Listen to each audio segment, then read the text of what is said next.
bumili dito sa wire, mga kapatid. Okay, anyway. And anyhow, ay itutuloy pa rin natin, mga kapatid, yan, ang purihin ng Panginoong Diyos, mga kapatid. Sa oras na ito ay nagpapasalamat tayo sa Panginoon na tayo ay nabibiyayaan ng panahon sa mundong ito, hindi para sa ating sarili, kung hindi, sabi nga sa mabuhay tayo at sa mamatay tayo ay sa Panginoon. Kaya yan ang nawa ang paalala sa atin na tayo po ay nabubuhay hindi na para sa ating sarili, kung hindi para sa ating Panginoong Diyos, mga kapatid. Amen. At ngayong gabi ay tutuloy natin ang ating Tuesday Mana. Hindi ko alam kung anong oras tayo magtatapos ngayon. Okay, dito sa ating pang 13 na pag-aaral, mga kapatid, sa buhay sa pananampalataya ngayong January 21. Okay, 2025. Purihin ang Panginoong Diyos. Ang text natin ay narito pa rin sa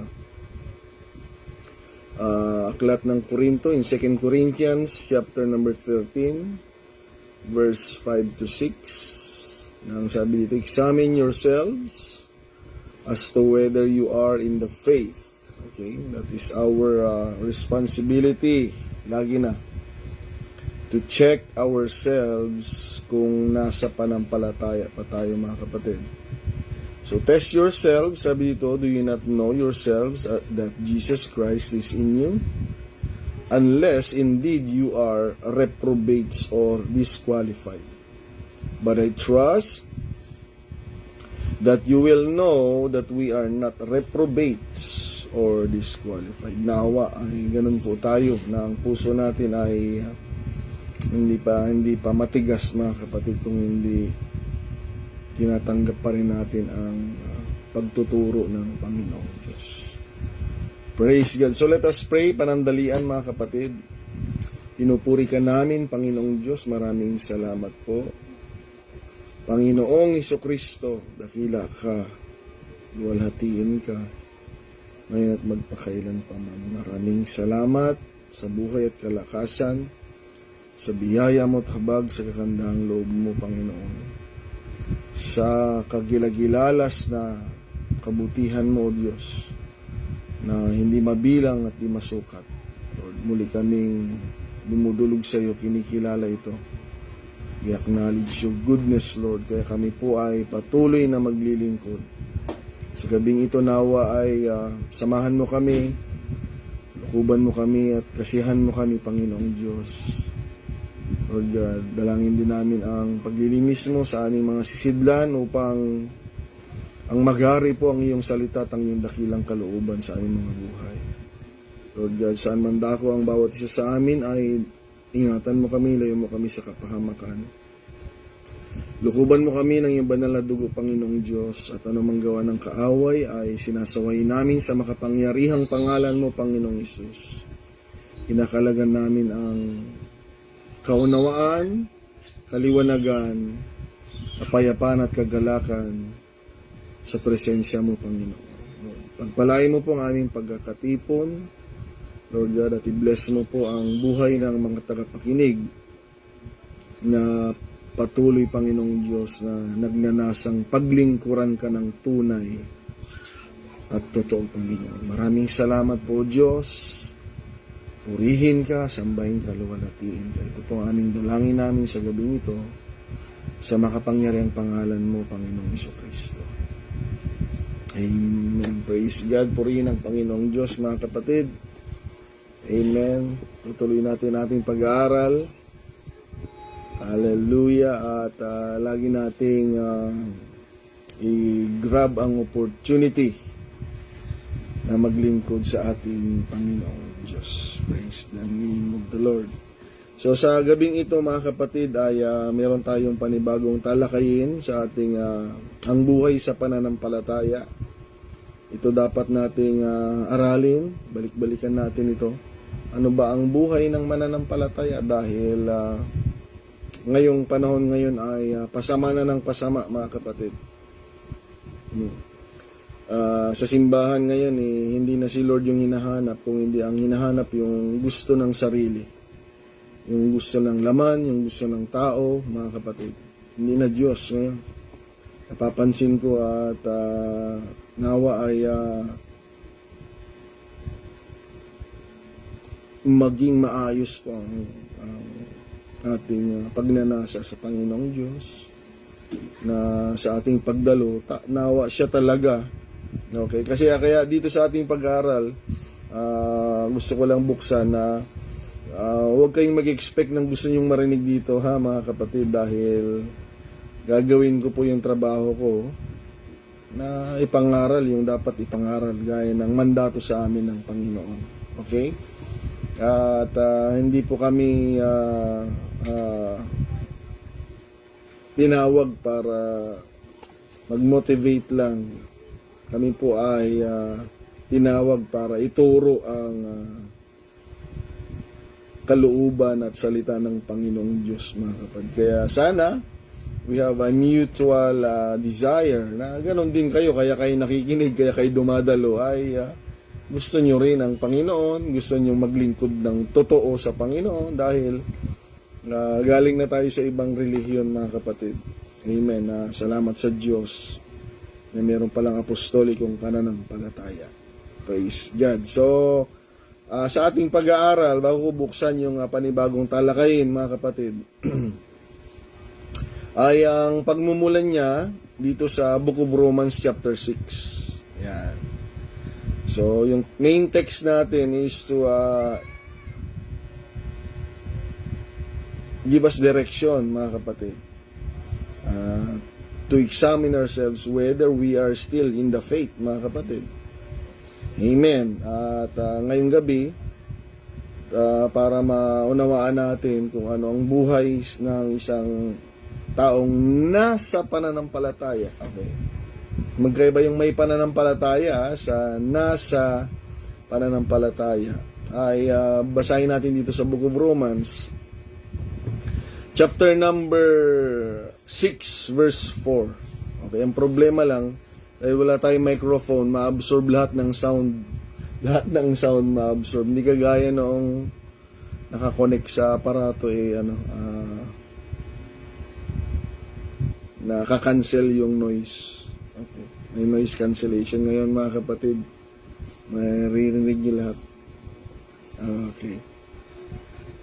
Praise God. Therefore, we are buried with Him through baptism into death.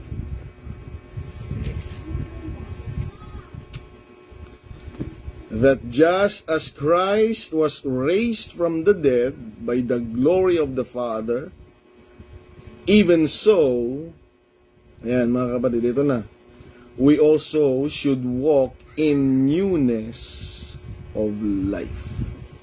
Ayan. Praise God. Kaya, yung bautismong tinanggap natin, mga kapatid, ay hindi lamang yun tayo naging part ng isang relihiyon o nabasa, mga kapatid, o napagbigyan siguro ang mama, napagbigyan ng papa, ganun ba yan? Sana hindi ganon, dahil sa pamamagitan yon, pagkatapos nun, mga kapatid, tayo sinilang na, mga kapatid, sa pamamagitan ng kapanganakan sa tubig. Sabi doon, kinakailangan na tayo din ay lumakad sa panibagong landas ng buhay. Yan.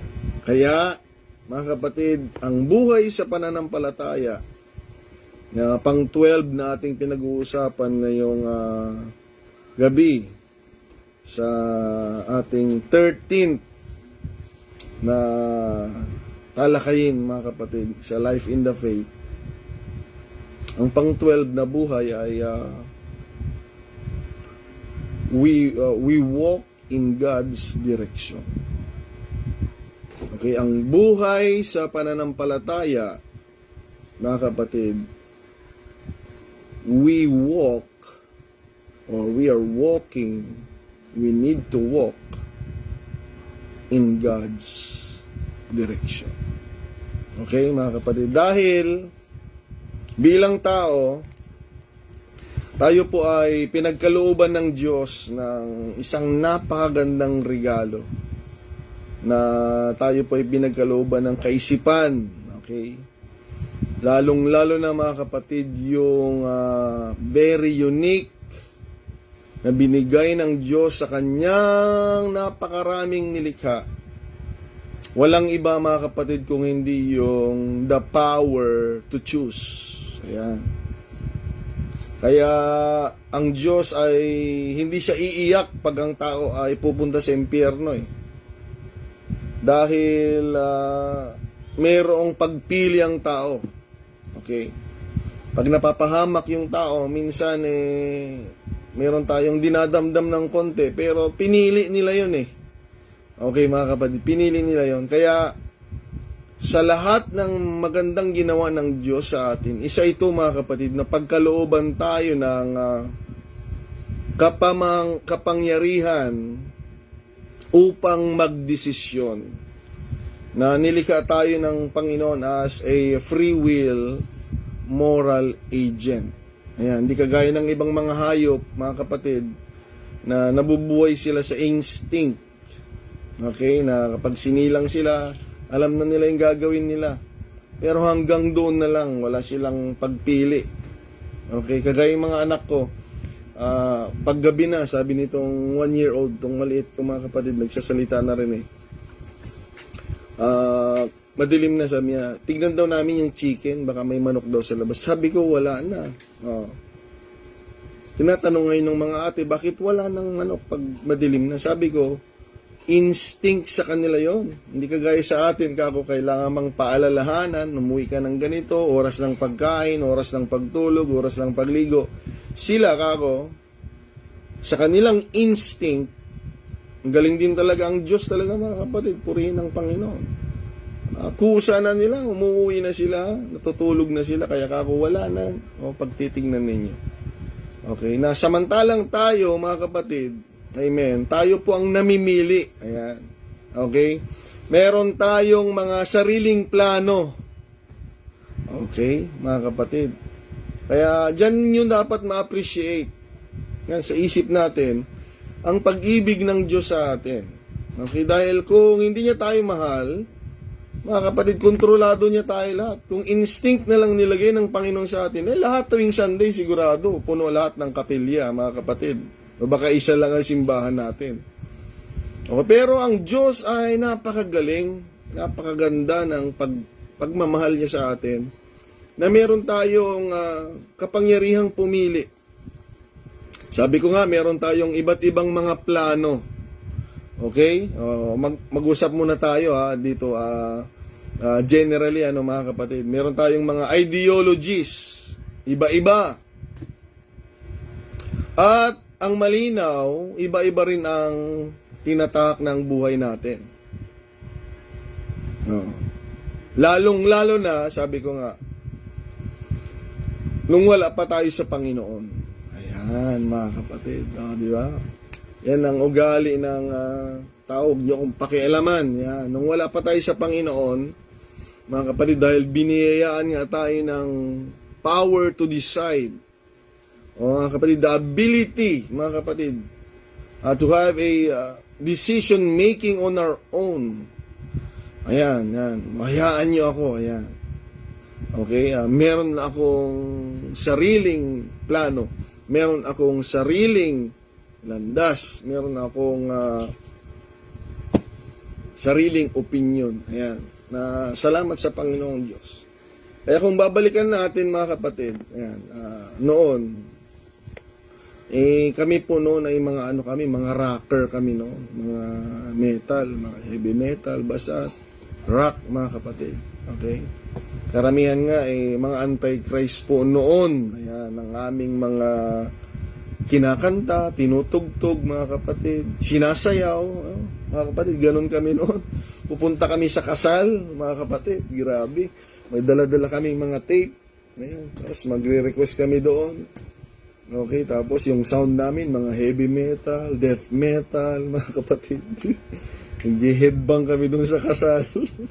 Sabi nung MC, wag niyong gayahin yan ha, mga bata. Sabi, mga kapatid. Yun yung tahak ng buhay namin, ang image namin ay mga metal. Pinili namin yun dahil iba-ibang image ng mga tao eh. May mga hip-hop naman, yun yung kaaway namin noon. Noon lang yun ha. Baka may hip-hop dito ha, mga kapatid. Yo, peace tayo, yo. Yung mga kaaway namin. Ngayon nga, nagsasama na sila ngayon eh. May mga collaboration na sila. Noon talaga, stricto yan. Pag, magkalaban talaga. Pag nagkita yan, mga kapatid, away talaga yan. Hindi pwedeng magsama. O yun yung mga tahak ng buhay namin noon. Kaya pag nakakasama namin yung mga pinsan namin na mga profession, ayusin mo ang image nyo, ibahin yung image nyo. Gumaganon-ganon sila, mga kapatid. Okay? Meron pa akong kaisipan noon dahil nga mga metal addict nga mga kapatid. Ang plano ko noon, gusto ko magtrabaho dahil pag ako'y nakapagtrabaho, ma-sustain ko yung sarili ko ng bisyo. Ang bisyo ko, ayan. Ano bang bisyo natin? Sigarilyo, marijuana, alak, ayan. At shabu. Ayan. Kaya sabi ko, ito, pag nakapasok ko sa trabaho, ayan, yung sahod ko, bibili ako ng shabu, Brother Gabi. Pag uwi ko, sigurado, tuwang-tuwa yung mga barkada ko. Sunod-sunod sila yan. Pag pag meron kang, marami kang shabu, talagang para kang jojosin, mga kapatid, no? Parang busing-busing ka pag marami kang items, no, Brother Gabi? Tulungan tayo ng Panginoong Diyos. Sabi ko, ang bibili ako ng shabu, iuwi ko Sambales. Sabi ko. Pero ang nangyari, mga kapatid, dito po, hindi shabu yung nabili ko. Ayan, ito na. Nag-iba na ng direksyon, mga kapatid.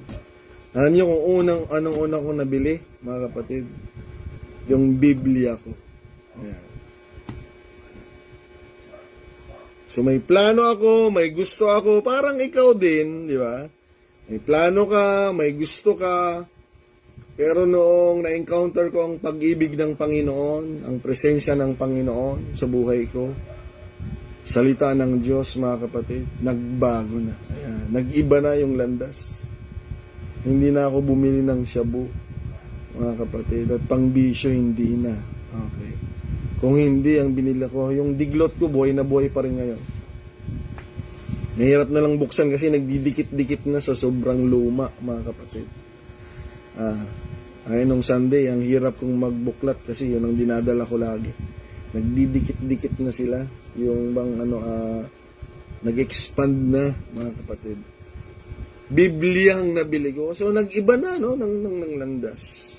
Bakit kaya? Dahil sa tulong ng Panginoong Hesukristo. Dahil kung ikaw ay nasa pananampalataya na, ito na, check mo ito, mga kapatid. Ganun ka pa rin ba mag-isip? Yung daan na dinadaanan mo, ganun pa rin ba? Dahil kung ganun pa rin, mga kapatid, medyo delikado po yun.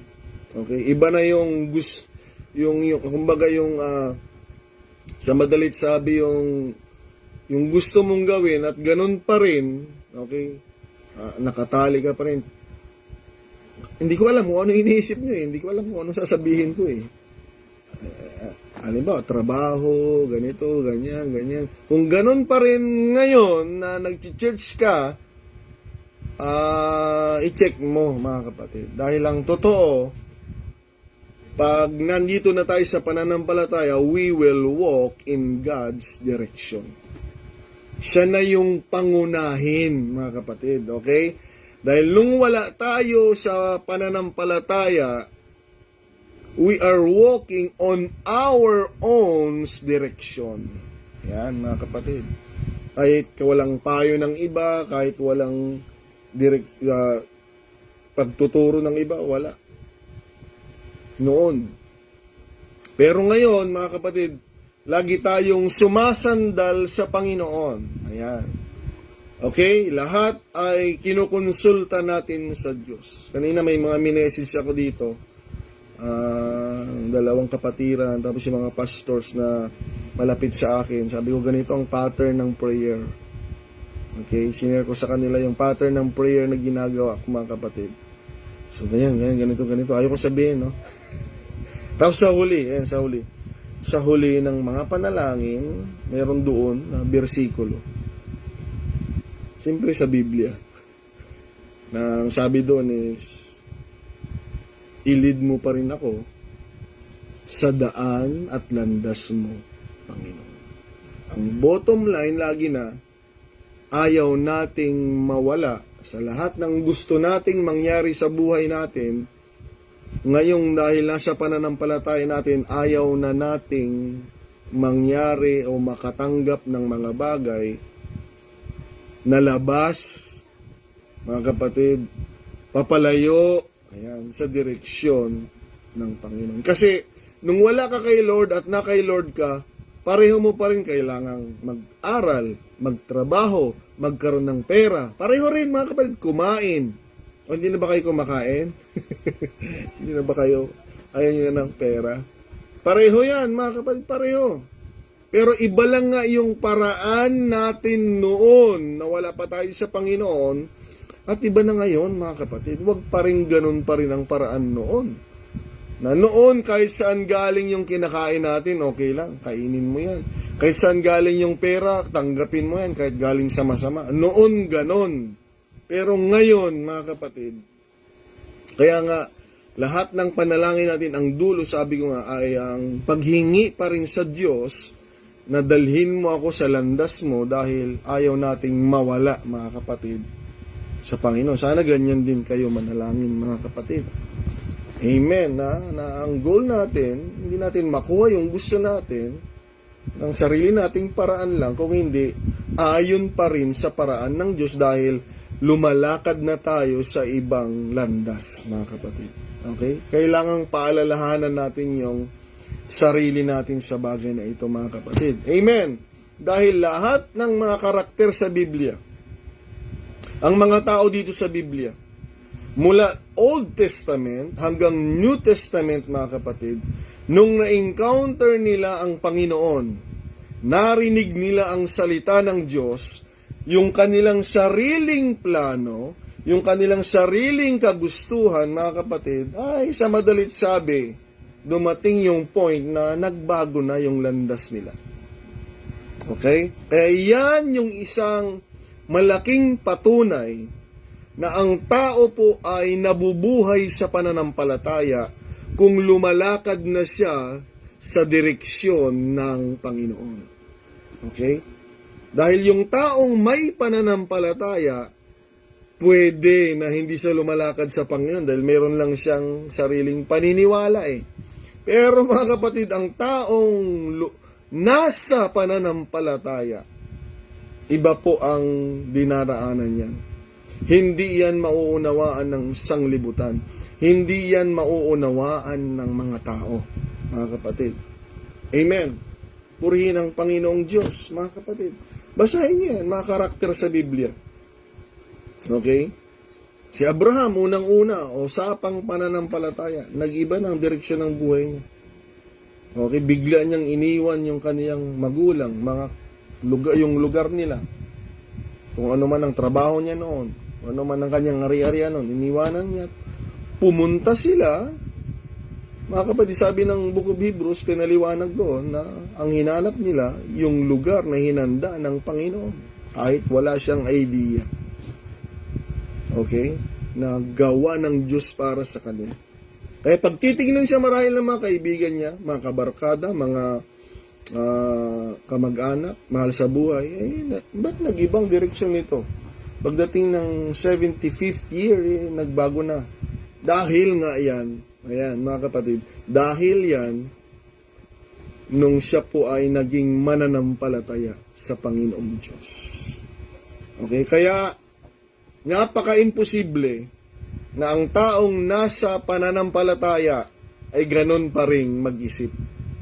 Ganun pa rin yung nilalakaran. Mga kapatid, duda tayo dyan pag ganyan, mga kapatid. Amen, medyo, let me qualify, mga kapatid, nagkakamali pa rin tayo. Ayan, no, di ba?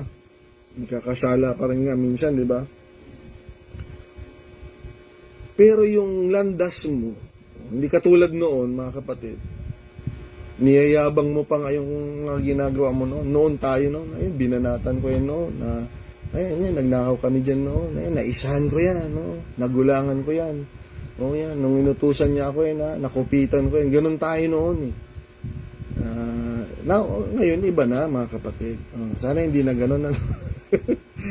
Okay, mga kapatid. Tulungan tayo ng Panginoong Diyos. Nag-iiba na yung ating nilalakaran. Check mo ngayon kung saan ka lumalakad, mga kapatid. Tulungan tayo ng Panginoon. Okay? Kaya dito, mga kapatid, sa book of Romans chapter 6, nababasahin ko ulit, to remind us all, mga kapatid. I said to remind us all. Okay? Sabi dito, therefore we are buried with Him through baptism into death. It's not just a membership of a religion. Okay? That just as Christ was raised from the dead by the glory of the Father, even so we also should walk in newness of life. Okay? Meron na tayong, noong wala pa tayo kay Lord, marami tayong gusto at marami din tayong ayaw. Ayaw din natin ng Bible study noon. Ayaw natin yan. Simbahan, pinapasok lang natin yan noon. Pag simbang gabi, pag birthday, pag may kasal, at pag may namatay. Ayan, mga kapatid. Okay, tapos meron tayong gusto, yung sarili nating kagustuhan. Ganon din ngayon, meron na rin pa rin naman tayong gusto, at meron pa rin tayong ayaw. Ngayon naman, karamihan naman ngayon sa gusto natin, ay yung gusto ng Panginoon na makagiging kalugod-lugod sa Kanya. Okay? Ngayon naman, ayaw natin ng mga bisyo, ayaw natin yan mga kung ano-ano mga imahe, mga kapatid. Sabi pa ng Bible, mga kapatid, abstain from evil things. Okay? Ayaw natin. Kaya nga ngayon, medyo nagpagupit ako, mga kapatid, no? Clean cut. Okay? Anong tawag dito, mga kapatid? Basta medyo presentable ba? Kasi noon, mga kapatid, ito, mahaba ito eh. Mahaba yan. Ayan, mga kapatid, meron dyan. Meron taas yan. Mahaba.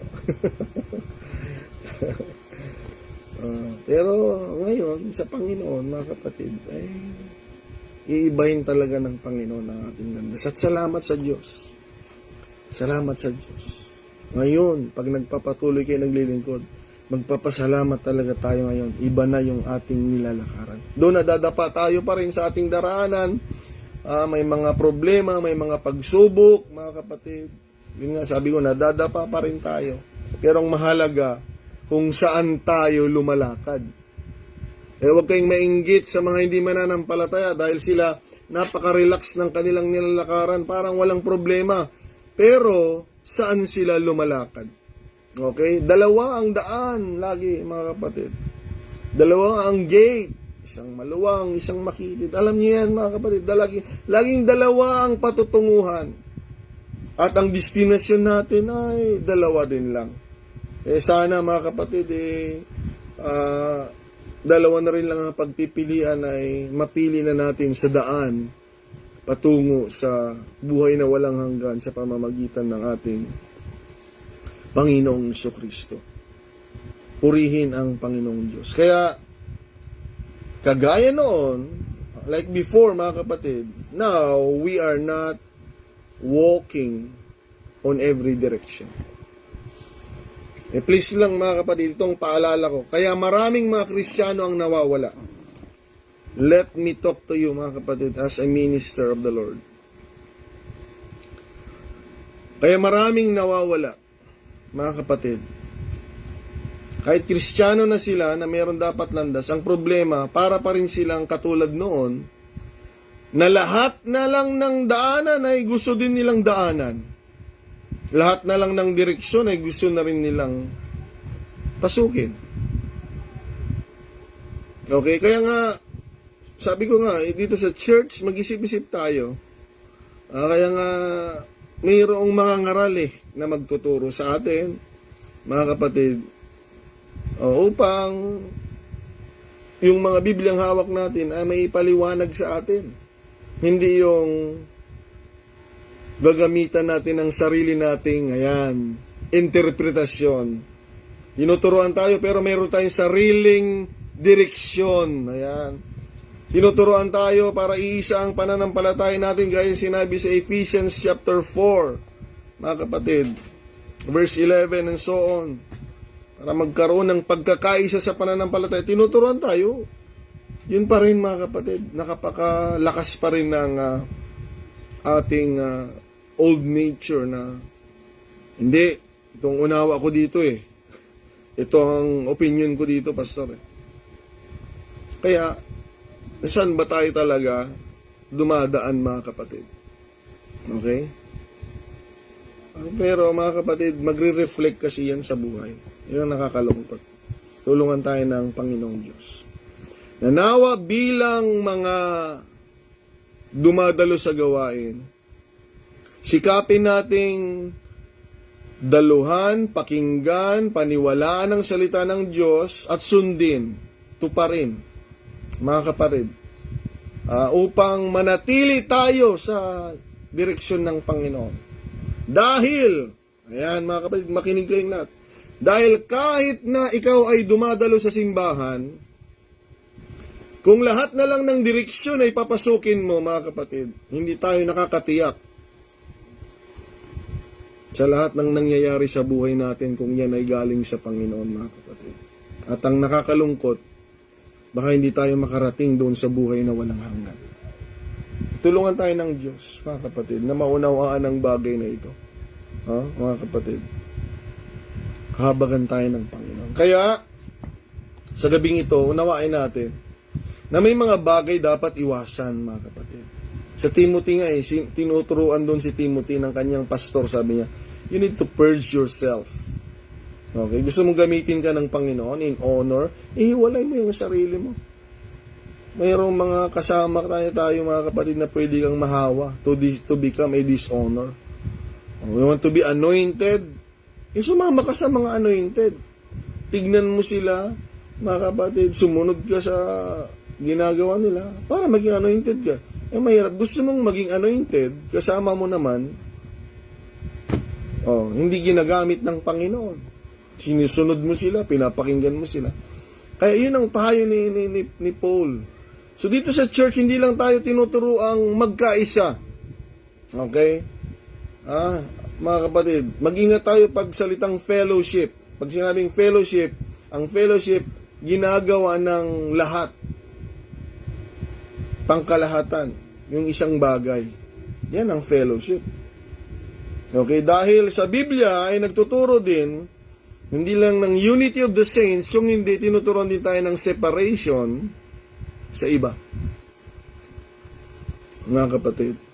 Yes, mahalin natin ang tao, pero mga kapatid, mag-ingat tayo. Katulad nito, 2 Corinthians chapter 6, verse 14 hanggang 18. Be all of you not unequally yoked together with unbelievers. Bilang mga nasa pananampalataya, delikado ka pag nag-i-enjoy ka, nakasama mo yung mga hindi mananampalataya. Tapos pagdating sa church, lagi kang malungkot, lagi kang nakasimangot. Delikado yan, mga kapatid. For what fellowship has righteousness with unrighteousness, and what communion has light with darkness? O nga naman.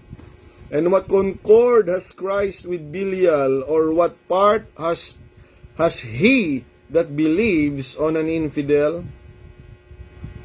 And what agreement has the temple of God with idols? For all of you are the temple of the living God. As God has said, I will dwell in them and walk in them. Tingnan ninyo ang Panginoon, It is the desire of the Lord to walk with us. But I pray, sana tayo din, desire din natin na makipaglakad kasama ang Panginoon. Na, bumaba nga siya mga kapatid. Sana hindi lang siya yung may gustong makasama tayo. Sana tayo din gusto natin siyang makasama. Gusto niya tayong samahan sa landas ng buhay natin. Sana tayo din gusto natin ding lumakad, mga kapatid, na kasama ang Panginoong Diyos, mga kapatid. And I will be their God and they shall be my people. Wherefore, sabi dito mga kapatid, tandaan niyo ito come out from among them. Okay? Huwag kang magtataka isang araw kung bakit hindi ka na rin mananampalataya. Kung lagi kang nag-i-enjoy na kasama yung hindi mananampalataya.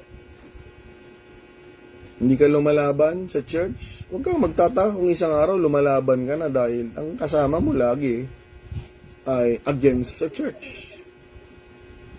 Tulungan tayo ng Panginoong Diyos, mga kapatid. Sana nandyan pa kayo, mga kapatid, Come out from among them and be all of you separate, says the Lord, and touch not the unclean thing, and I will receive you. Okay, mga kapatid? And I will be a father unto you, and all of you shall be my sons and daughters, says the Lord Almighty. Tulungan tayo ng Panginoon. Amen. Tulungan tayo ng Panginoong Diyos. Matured ka na pag alam mo yung sinasamahan mo at yung hinihiwalayan mo. Yan ang matured. Dahil kung lahat na lang pakisamahan mo, mga kapatid, okay, yan yung mga salita ng mga nagiging nawawala at nababackslide. Hindi, pastor, kaya naman namin Kaya namin. Ngayon, kaya mo pa. Pero kung araw-araw muna silang kasama, iba na yung nararamdaman mo, iba na yung naririnig mo, iba na yung lagi mong nakikita. Mga kapatid, hindi mo na mamalayan, dahan-dahan na yung pakiramdam mo, yung puso mo, yung nasa mo, iba na rin. Tulungan tayo ng Panginoong Diyos, mga kapatid. Amen. So, meron na tayong daan na dinalakaran. Daan na dapat dinaraanan sa direksyon ng Panginoon. Dahil lang nakakalungkot sa tao, mga kapatid, ito. Pag okay ang lahat, maraming pera, malusog, mga kapatid, ayan, mga kapatid, alam natin ang buhay pag ganyan kung saan-saan na lang, di ba? Lalo na yung mga hindi mananampalataya. Pero pag lahat nagkasakit na,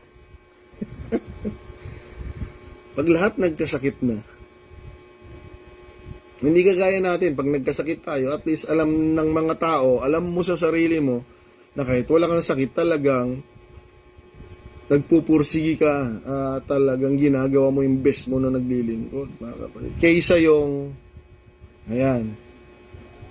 mga kapatid, napaka-emotional mo, nauuhaw ka na sa Diyos, pag mayroon ka na lang sakit. Dahil yan ang nakakalungkot sa mga tao, mga kapatid. Alam na lang nilang hanapin ang direksyon ng Panginoon pag may pangangailangan. Kaya dito sa Santa Cruz, mag-ingat kayo, mga kapatid. Natuto na ako.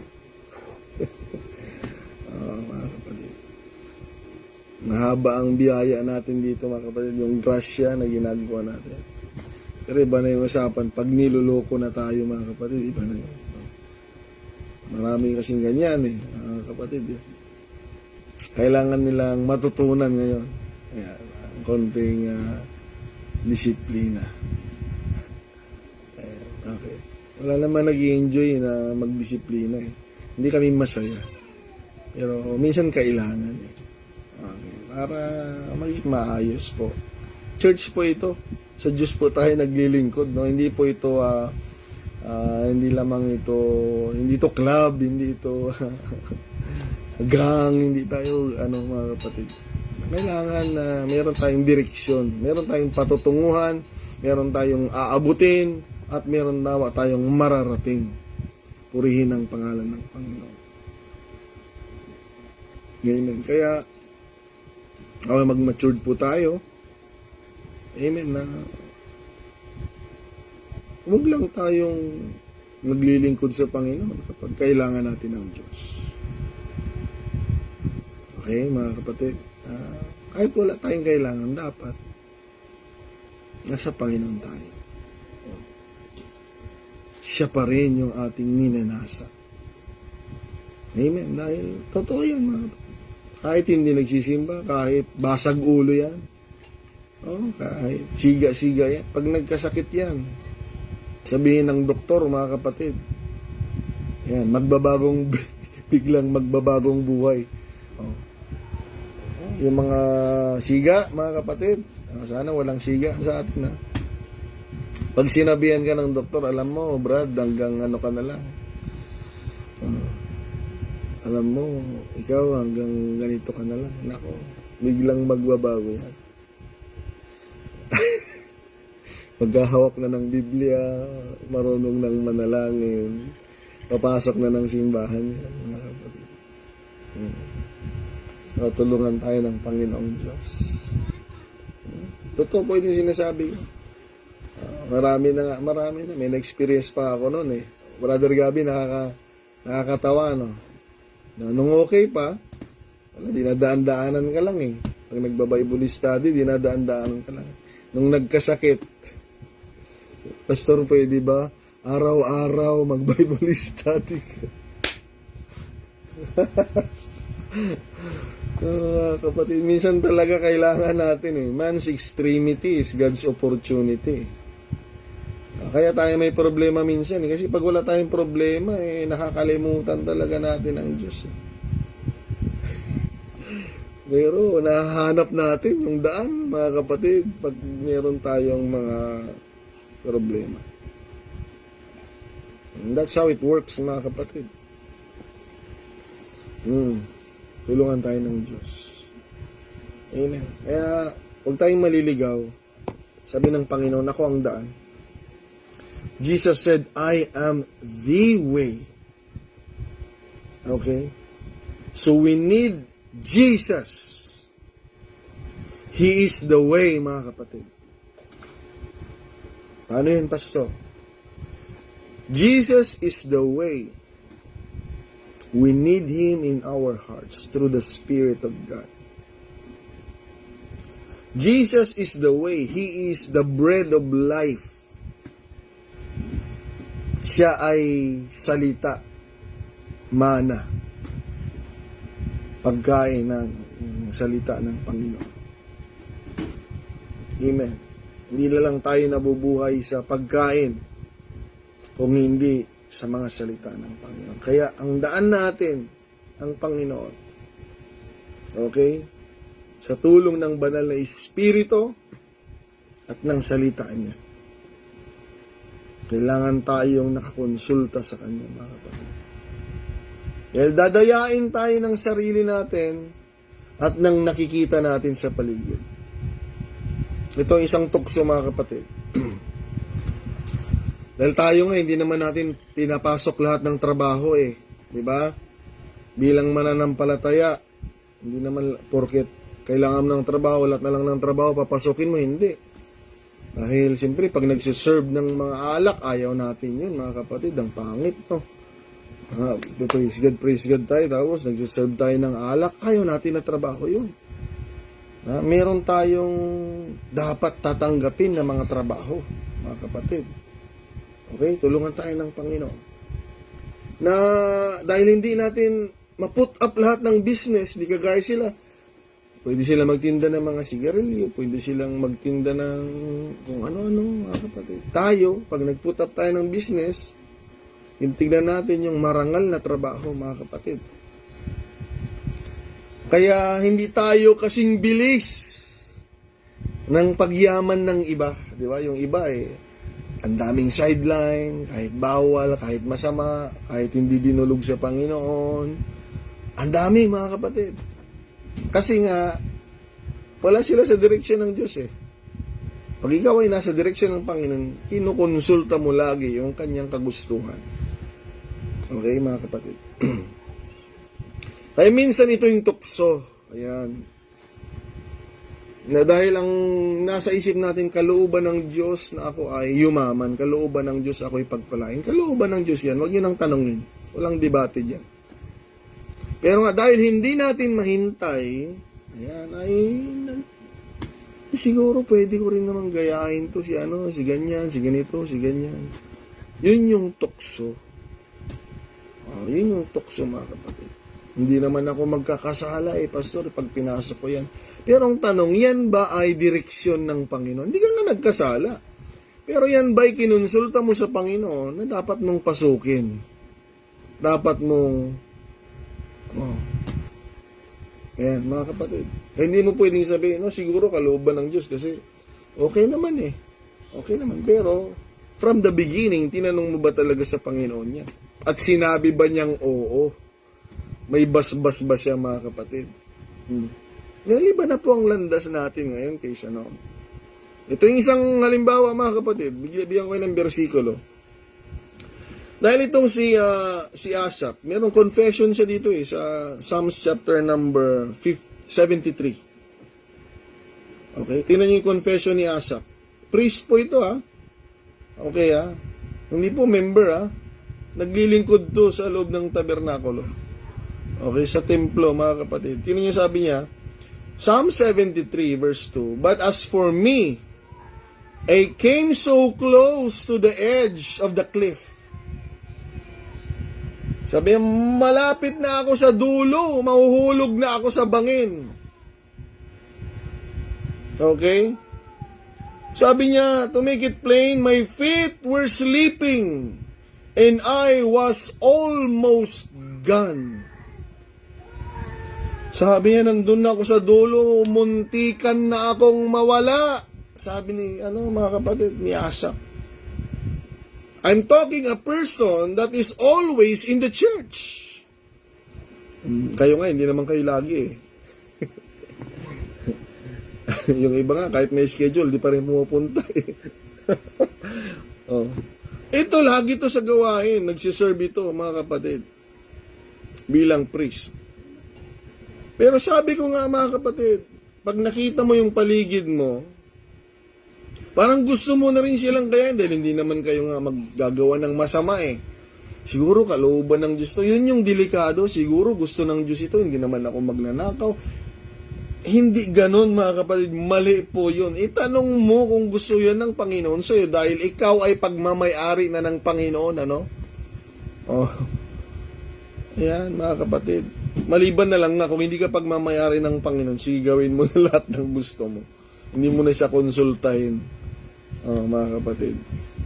Okay? By his confession, sabi niya, muntikan na akong mawala. Nasa dulo na ako. Bakit, mga kapatid? Ano ang part na muntik siyang mawala? Verse 3, For I was envious of the foolish and the arrogant.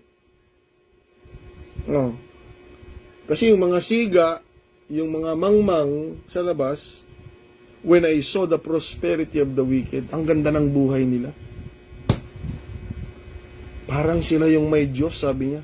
Kaya huwag kayong mainggit, mga kapatid, kung sa magagandang buhay, hindi kinainggitan niya, Kung arrogante naman sila at mga mangmang naman at kung saan-saan lumalakad, huwag niyong gayahin yan, mga kapatid.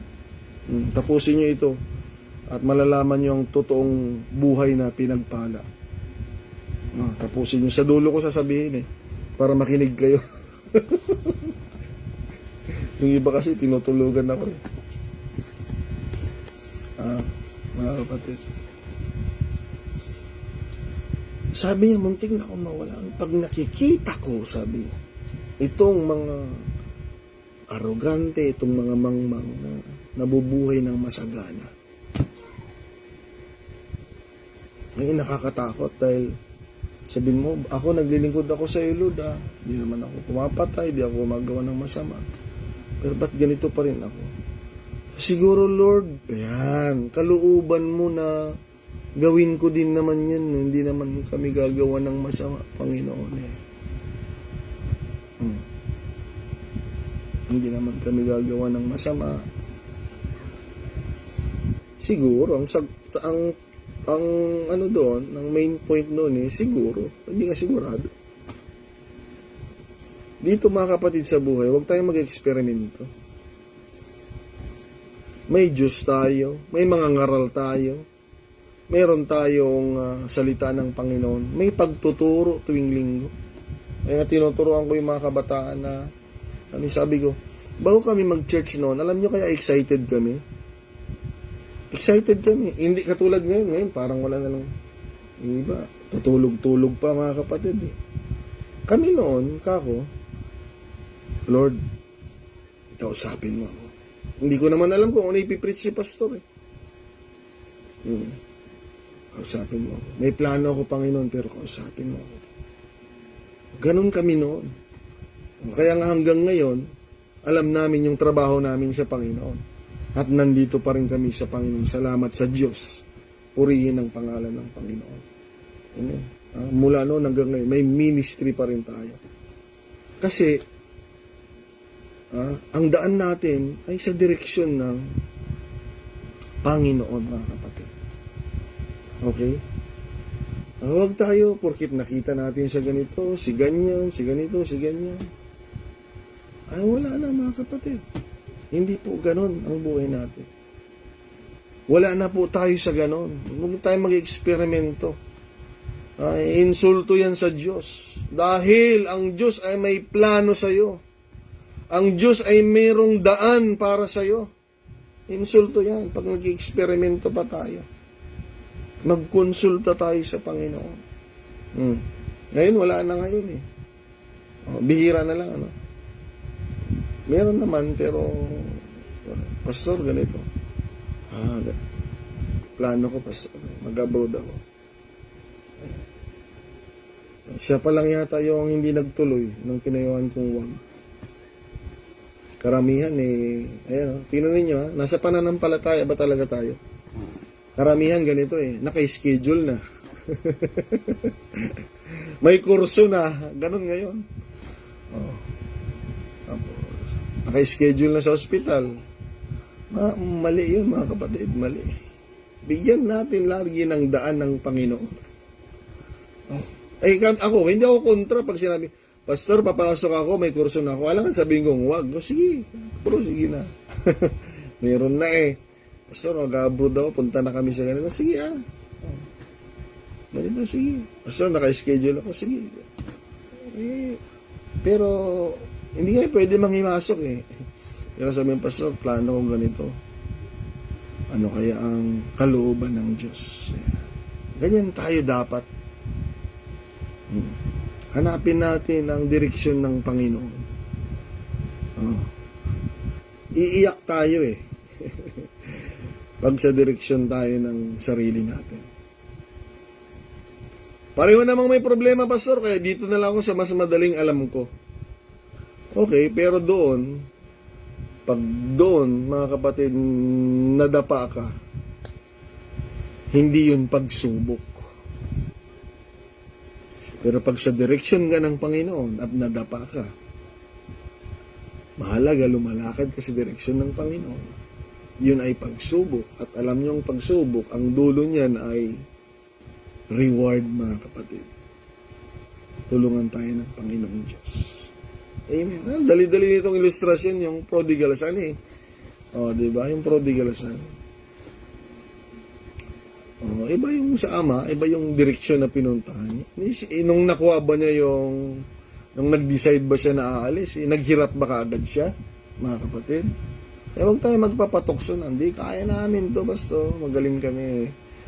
Hindi kayo ipababayaan ng Panginoon. Pero sa dulo, ayan. Once you walk on a different direction, mga kapatid, kaya nga, sa dulo naman yung nagkakaalaman eh. Kaya nga may mga matatapang, may mga siga. Kasi ngayon lang yan. Sige. At kung sabi mo, Pastor, pinagpapala nga kami. Ibig sabihin talaga, kahit ganito kami maglingkod, di namin inaayos, masagana kami ngayon, Pastor. Wala namang mangyaring masama sa amin. Sabihin ko sa'yo, sige, tuloy mo yung lakad mo. Maghintay ka lang. Maghintay ka lang. Dahil ganun din yung prodigal son eh. Siyempre, habang lumalayo siya, enjoy niya yung blessing na hawak niya, mga kapatid, at nakasama niya yung mga taong gusto niya, in-enjoy niya, lahat, under His control. Pero bandang dulo, mga kapatid, ayan na. Kaya, pag sinasabi mo, Pastor, tutuloy namin itong style namin sa paglilingkod. Dahil umaganda naman yung buhay namin eh. Hindi naman, buti sana kung sumasama yung kalagayan namin, Pastor, siguro naman mabuti ang kalagayan namin. Masasabi ko lang maghintay ka lang. Dahil kung iba yung dinaraanan mo, iba yung mamimit mo sa dulo. Dahil nung prodigal siya, nung ma-realize niya bandang uli, sabi niya, kailangan ko lang bumalik sa tatay ko. Alam niya. Okay, alam niya. Okay. Kaya ako, sabi ko gusto ko mayroong bumalik dito na nating nag-backslide para patotohanan sa inyo na mga nag-a-attend na napakasama ang buhay na mawala sa Panginoon. Yung mawala ka sa presensya ng Panginoon hindi mo kayang mabuhay. Sabihin mo na may magsasalita dito na pastor, parang yung prodigal son. Mas mabuti na talagang bumalik. Sabi niya, kahit na maging alipin na lang ako, basta nandito ako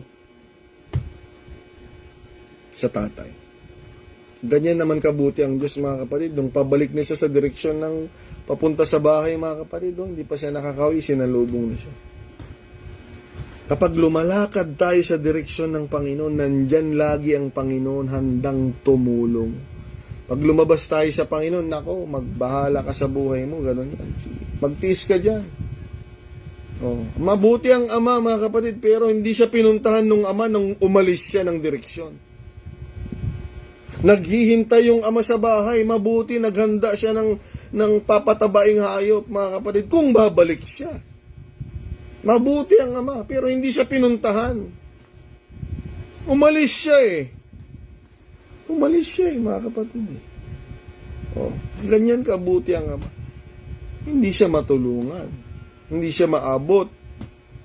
Andun ka sa daan mo Pero nung bumalik na siya sa ama, kaya nga let us check our direction. Saan tayo lumalakad? Dahil nung papauwi na siya, papunta sa direksyon ng ama, sinalubong na siya mga kapatid. Salamat sa Panginoon. Kaya ayaw kong mawala hanggat maaari. Yan ang takot-takot ko, di ba? Dito sa Santa Cruz, alam nila kung anong kinakatakutan ko ang mawala sa Panginoon. Amen. Yan ang yan lang kinakatakutan. Wala na ako ibang kinakatakutan, mga kapatid. Jure ko sila pandak. May isa lang tingabutong ko. Isa lang kinakatakutan ko, yung mawala sa Panginoon. Dahil pag lumabas na ako sa Panginoon, ako, delikado na. Wala na kamay ng Panginoon.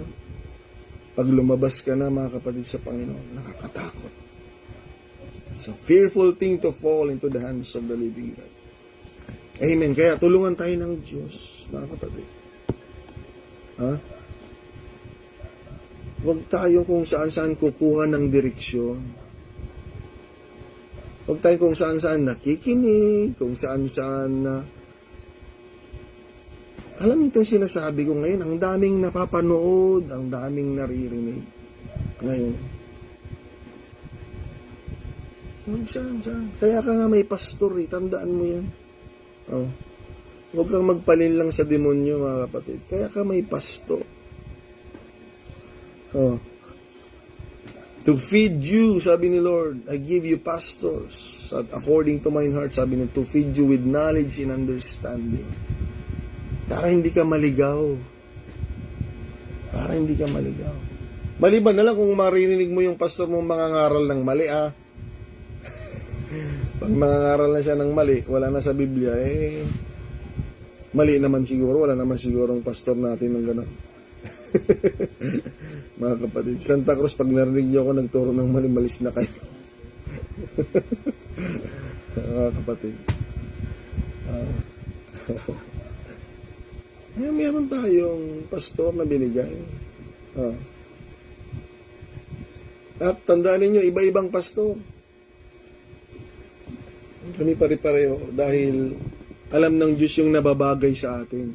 Ang problema kasi pag hindi natin kursunado yung pastor, naghahanap tayo ng akala nating nababagay sa atin. Ayan. Tayong pumipili. Okay, mga kapatid, maling-mali po yun. Wala sa Biblia yung hahanapin mo yung pastor mo, wala. Bibigyan ka ng pastor. Okay, mga kapatid, tulungan tayo ng Diyos. Sana naliliwanagan po tayo dito, mga kapatid. Kaya kapag hindi kayo sumisimba sa Santa Cruz, sumunod po tayo sa pastor natin. Okay, mga kapatid, kaysa sa sinasabi ko, mas sumunod tayo sa pastor natin. Lumakad tayo sa direksyon ng Panginoon. Lahat ng mga ninuno ni Enoch, lumakad sa normal na lakad ng buhay. Pinanganak, nagkaanak, namatay. Pinanganak, nanganak, nagkaanak, namatay. Pero pagdating kay Enoch, mga kapatid, sabi dito sa Genesis chapter 5 verse 24, when Enoch walked with God, and he was not, nag-iba na. For God took him.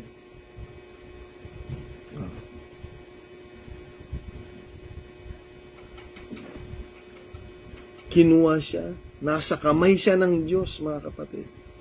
Yan ang pinakamagandang buhay. Ang kamay ng Diyos ay nasa atin. Yan ang pinakamagandang buhay. Amen.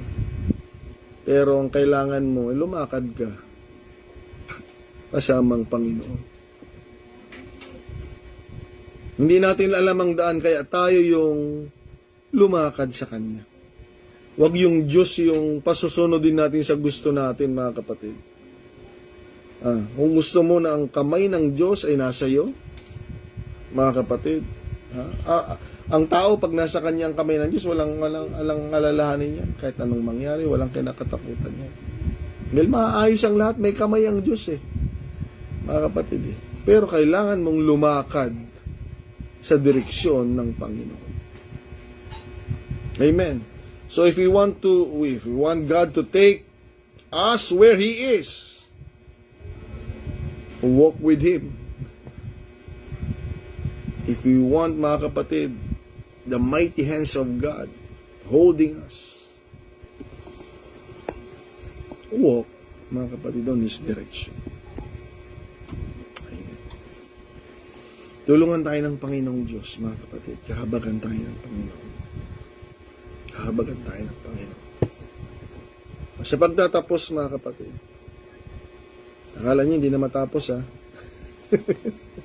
late na kasi tayo nagsimula. Hindi gumana yung wire siguro, mga kapatid. Ito po ang totoong buhay na pinagpala. Dahil ang totoong word na blessing, blessed, blessedness, blessed, bless, ay nag-originate po yan dito sa ating Panginoong Diyos sa Biblia.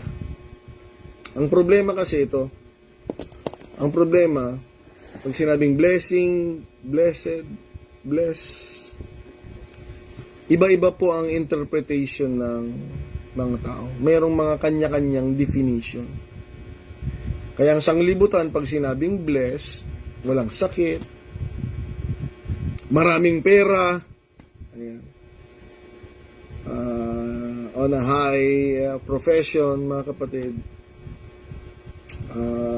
maraming ari-arian, sikat. Yan yung definition ng sanglibutan.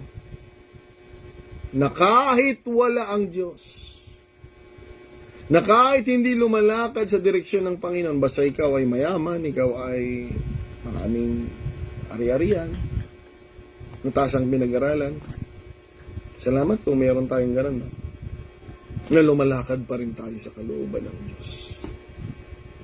Pero ang definition nga ng sanglibutan, pag sinabing bless, kasi ginagamit na rin nila yan blessing, God bless you. Mga kaibigan nyo, pansinin ninyo, kahit di nagsisimba, God bless you, God bless you. Minsan pag nagmano ka, amoy sigarilyo yung kamay, God bless you. Pero nag-originate yan sa Panginoon, yung bendisyon at pagpapala. Kaya huwag kayong maliligaw mga kapatid. Huwag kayong maliligaw. So, kung nag-originate yan sa Panginoon, the rightful, kung mayroong tamang magbibigay ng meaning o definition ng pagiging mapalad, dapat Biblia. Okay? Hindi si uncle mo, hindi si lolo mo, hindi si ganito, hindi si ganyan. Hindi si tao lang, mga kapatid. Kaya kasi nga madadaya tayo eh. Pag hindi ang blessing ay ganito, oy, papasokin mo naman. Oh. Ay, ang dami po niyan, mga kapatid, no? Yumaman sa ganitong business, oy, nag-business na lahat. Kasi blessing. So, nagpalit, ganito naman. Oy, ganito na rin lahat. Kasi nga, blessing daw. Hindi na po tayo ganun, mga kapatid. Kinukonsulta natin ng Panginoon. At ulitin ko, ang rightful na magbigay ng definition ng talagang appropriate and exact meaning of blessing, dapat ang salita ng Panginoon. Okay? Hindi tayo ng mga tao, mga kapatid. Okay? Tingnan ninyo ang taong mapalad. Psalms chapter 1. Okay, mga kapatid. Kasi, pag sinabi mo na ang taong mapalad, kagaya nung definition ng sanglibutan na kailangan maraming ari-arian, maraming sasakyan, maraming bahay, maraming katulong, maraming ganito, maraming pera. Kung ganyan ang definition ng blessing, ibig sabihin sa Biblia, maraming hindi binless ang Panginoon. Hindi naman lahat ng mga propeta at mga alagad ay naintindihan niyo na ako ngayon, mga kapatid. Lahat ba sila? Mga kapatid, paldo-paldo ba sila? Mga kapatid. So, ibig sabihin, hindi pala blessed sila, sila Pedro, sila Pablo, sila Jeremiah, mga kapatid, sila Elijah. So, hindi sila blessed kasi wala silang maraming kayamanan. So, ang blessed lang ay si Job at saka si Joseph, tsaka sino pa mga kapatid? Si Solomon, si David, sila lang. Eh, paano na sila Samuel? Paano yung mga ibang propeta? So, huwag tayong magpapaligaw ng landas. Okay? Let the Bible give us the definition of being blessed. At ito yun, mga kapatid.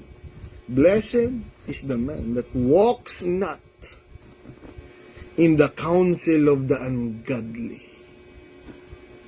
So it's not about the measurement of what you have to be called blessed, mga kapatid. Saan ka lumalakad? Kaya kung hindi ka lumalakad, ituloy natin, ang blessed person is this: blessed is the man that walks not in the counsel of the ungodly, nor stands in the way of sinners, nor sits in the seat of the scornful. Yan ang taong blessed. Kaya nga, i-check natin yung landas natin, mga kapatid. Ano ba ang laging dinadaanan natin? Okay, mga kapatid. This is the true definition of a blessed person. Ano daw? Walking in God's direction, mga kapatid.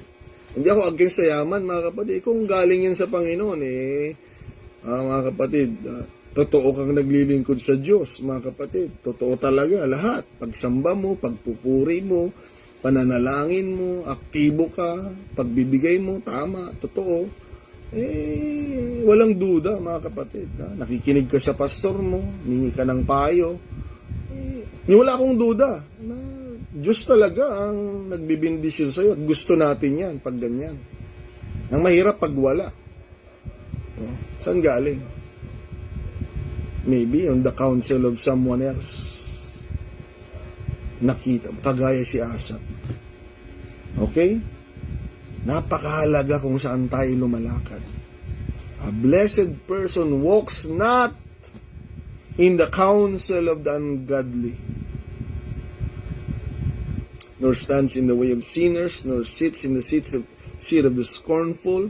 But his delight, a blessed man, but his delight is in the law of the Lord. Kaya nga, yumayaman ka, masaya ka ba? Sa utos ng Panginoon, ayan, yan, tingnan natin. Blessed ka kung ganon. And in His law that he meditate day and night, iniisip mo ba lagi ang salita ng Panginoon? And then you are blessed. Kahit mahirap ka lang, mga kapatid, kung ganyan ang buhay mo, lumalakad ka sa direksyon ng Panginoon, mga kapatid, iniisip mo lagi yung salita niya. Amen. Ha? And he shall be like a tree planted by the rivers of water that brings forth his fruit in his season. Mabunga po ang taong pinagpala. Nakikita mo yung bunga ng Espiritu sa kanya. His leaf also shall not wither, and whatsoever he doeth shall prosper. O purihin ng Panginoong Diyos. Kinakasihan ka ng Panginoon, mga kapatid. Amen. No? Sana maging ganyan tayo, no? Praise God. Hallelujah. Nasa direksyon tayo ng Panginoon. Maganda yung buhay natin. Tapos ginagamit tayo ng Panginoon. Mahitili. Mahirap, mga kapatid. Maganda yung buhay natin. Wala tayong hinihingan ng payo. Hindi tayo nakikinig ng aral. Wala tayong sinusundan sa salita ng Panginoon. Hindi natin iniisip ang salita ng Panginoon. Kung saan-saan tayo nakikinig ng mga payo. Mga kapatid, nako po, delikado po yan. Hindi po blessing na matatawag. Hindi po blessing. Dahil ang blessing galing sa Diyos. Matitiyak mo yan, mga kapatid, na ikaw ay lumalakad sa direksyon ng Panginoon. Amen. Kaya, kahit di tayo ganun kayaman, basta mahalaga lumalakad tayo sa direksyon ng Panginoon. Amen, mga kapatid. Yan ay taong mapalad. Praise God, mga kapatid. Amen. Ha? Kung pagyamanin tayo ng Panginoon dahil nananatili tayong lumalakad sa direksyon ng Panginoon, di maganda. Huwag lang tayong lalabas para makuha natin yung gusto natin. Yan, nakakatakot po yun. Laging may consequences, mga kapatid. Nakakalungkot nga pag ang Diyos ang bumawi, masakit. Mga kapatid, nakakalungkot. Pag magtiis lang tayo, mga kapatid, sige, tiis lang, mahalaga, lumalakad tayo sa direksyon ng Panginoon. At least yung kinabubuhay natin, alam natin galing sa Diyos. Amen. Yung kinakain natin, lahat, amen, ng mga bagay ay tinatawag natin, hindi lang blessing, kung hindi biyaya ng Diyos sa buhay natin. Amen. Yan ang check natin. Manatili tayong lumakad, mga kapatid,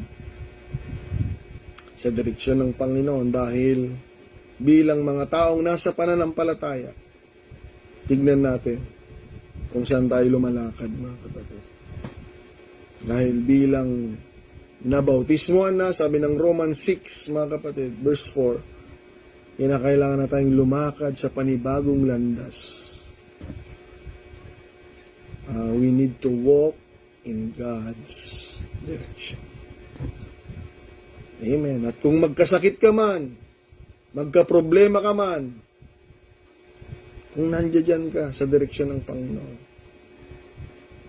maaayos po ang lahat. Kaya ang goal natin, lagi tayong manatili.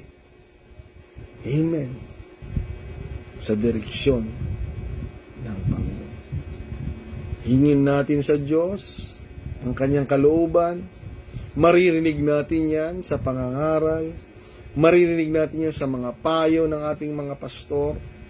At mababasa natin yan sa mga salita ng Diyos. Para manatili tayong nakalinya sa direksyon ng ating Panginoon. God bless you, mga kapatid. Huwag kayo mag-eksperimento, ha? Huwag na. Itigil nyo na yan. Mga kapatid, sigurado po ang buhay natin. For I know the thoughts that I think toward you. Alam ng Panginoon, may plano siya. Okay? Lumakad tayo sa Kanya. Magtiwala tayo sa Kanya. Mas alam ng Diyos. Mas alam ng Diyos. Kaya ngayong 2025, ngayong January, let us maintain ourselves. Dahil hindi pa natin nakita yung February, hindi pa natin nakita yung March, hindi pa natin nakita yung mga susunod na buwan sa loob ng 2025. Kaya please lang, lumakad tayo sa kalooban ng Diyos upang ang Diyos ang mag-lead sa atin, mga kapatid, sa buhay na kinalulugdan ng Panginoon, sa kapurihan ng Panginoon Diyos.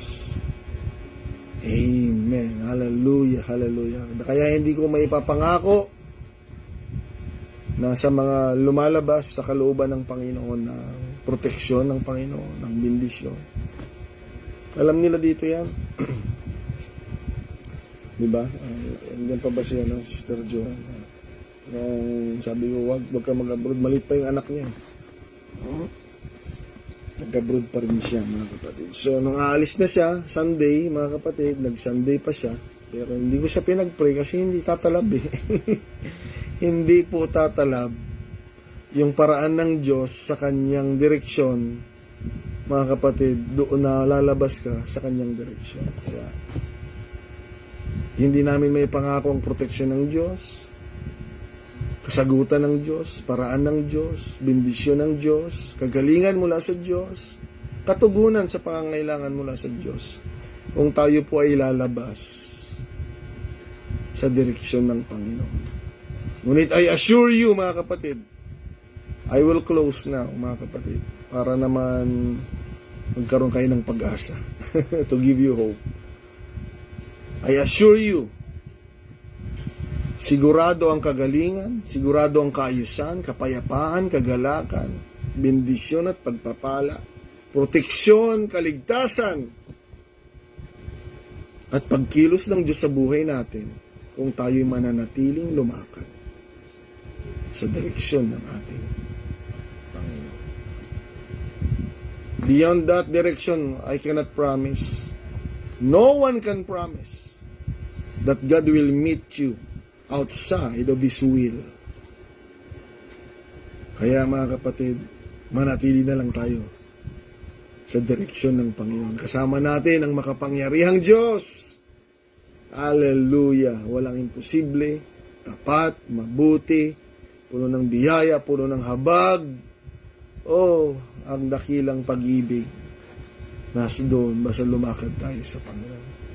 Purihin ng Diyos. Amen. Manatili tayo sa kalooban ng Panginoon. Mga kapatid, hallelujah. God bless you. Purihin ng Panginoon. Sumatin ang biyaya ng Panginoon.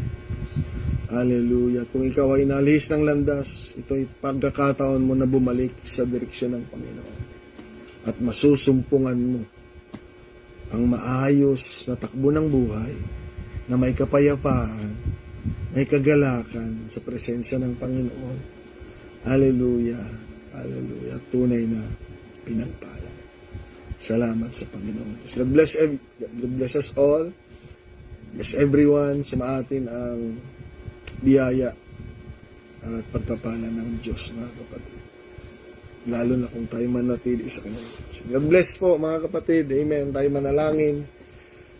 Praise God. Purihin ka, sambahin ka, Panginoon.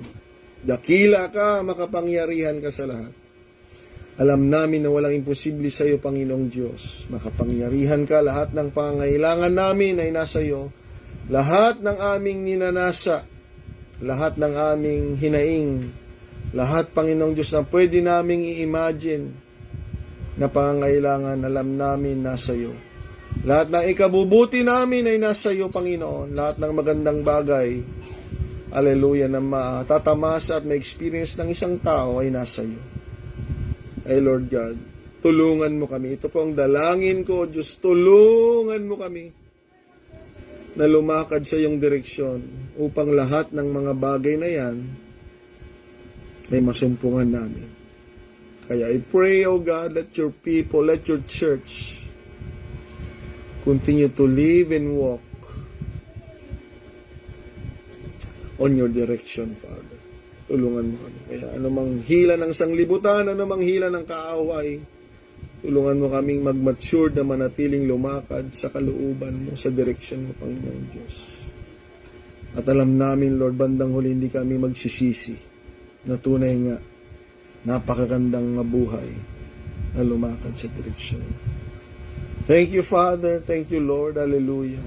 That's my prayer, Lord, that every one of us ay lumakad sa iyong direksyon. Dahil alam ko, sa direksyon mo, tatanggapin namin, Lord God, ang bendisyon, pagpapala, kagalingan, solusyon, kalakasan, anointing, Lord God, hallelujah, milagro, at ano pa mang bagay na ninanasa ng puso ng iyong mga anak. For the glory and praise of your name, Lord God. We claim all these things, Lord. Hallelujah. As we walk to your path, Lord. Giving glory to you, Lord. Hallelujah. We thank you, Father. In the name of Jesus Christ. Amen. Glory, glory to your name, Lord. Praise your name. Praise your name. God bless you, mga kapatid. Purihin ng Panginoon. Sumatin ang biyaya ng Diyos. Amen. Ingat po tayo at manatili tayo sa kalooban ng Panginoon. Pangsamahan tayo ng Panginoon. God bless you, mga kapatid. Lahat ng papuri, pagsambay sa Panginoon. Glory to God. Glory to God in the highest. Praise the name of the Lord.